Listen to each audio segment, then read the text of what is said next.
اور ان کا کتا پھیلائے ہوا تھا اپنی ٹانگیں بالوسیع چوکھٹ پر.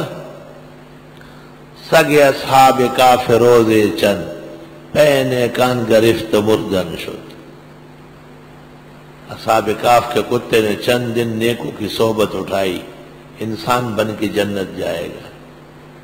او پسر نوح با بداں بنشست خاندانی نبوتش گم شد.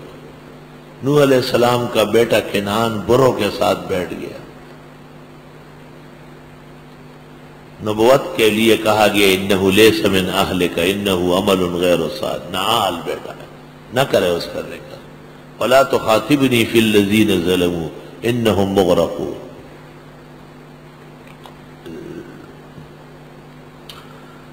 تفسیر روح المعانی میں آلوسی بغدادی نے لکھا ہے کہ شیعہ اپنے نام رکھتے ہیں، قلب علی، قلب حسین، قلب نقی، قلب تقی، اور وہ کہتے ہیں قد نجا قلب کافن، قد نجا قلب کافن فکیف لا ینجو قلب حسین.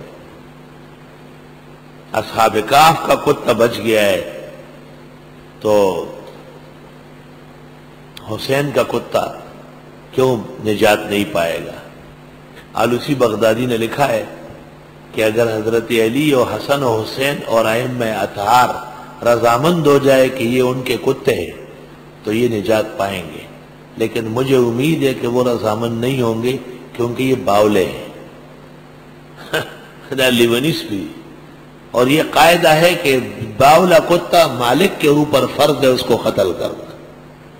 مالک کو پہلے پتہ چلتا ہے. اللہ نے یہ نظارہ بھی دکھایا. ہمارا کتا پاگل ہو گیا، غرا رہا تھا بیٹھے بیٹھے.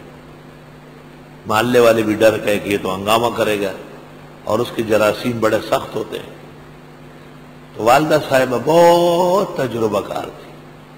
اس نے اس کو کہا ہم نے آپ کو رزق بخشا ہے، آپ اپنی مرضی سے باہر جا کے کہیں فوت ہو جائے، گھر میں مناسب نہیں ہے. ہم نے آپ کی وفاداری دیکھی، آپ کی تکلیفیں ہم سے نہیں دیکھی جاتی. لا الہ الا اللہ. کتا روانہ ہو گیا. باہر جا کر کے دریا کے کنارے گرے، کھائی کے اندر ایک غار بنایا، اس کے اندر انتقال ہو گیا. اور اگر مالک سمجھ لے تو کتے کو مار دے، کیونکہ بہت سارے لوگوں کو کاٹ سکتا ہے، اور جس کو وہ کاٹے اور وقت پر علاج دم درود نہ ہو تو وہ زہر اتنا خطرناک ہے کہ آدمی مر جاتا ہے. بڑے بڑے قیمتی انسان اس میں گئے. ناظم صاحب کے ماموں تھے میر بہادر، ہمارے بڑے بزرگ اور نیک دوست تھے، بھائیوں کی طرح تھے. انہیں بھی اس طرح باولے کتے نے ڈسا، اور بالکل 40واں دن تک، 40واں دن، اور جہاز اوپر آیا. بس جہاز کی آواز سے اس پر کچھ ہو گیا اور وہ پھر موت پر خاتمہ ہوا. نوجوان لڑکا، ایک ہی بچہ، وہ بھی شاید اس کے مرنے کے بعد پیدا ہوا ہے. اللہ. جس وقت باولے کتے کا ڈسا ہوا، اخیر میں اس حد تک ایک خاندان ہے وہ دم کرتے ہیں، آٹا دم کرتے ہیں تو آٹے میں بال نکلتے ہیں، کم ہوتے جاتے ہیں بار بار، تو وہ مبارکباد دیتے ہیں کہ بچ جائے گا. لیکن جب بال بڑھتے ہیں تو وہ کہتے ہیں ہمارے دم سے باہر ہو گیا، ہمارا کنٹرول ختم ہو گیا، نہیں بچے گا. تو جب نہیں بچے گا تو پھر وہ ایک ہرے رنگ کا کپڑا دیتے ہیں، وہ سر پہ رکھ لیتے ہیں اس شخص کے کسی طریقے سے، تو وہ فوت ہو جاتا ہے، خاموش ہو جاتا ہے. یہ ہری پگڑیاں جو نکل آئی یہ فنا کی علامت.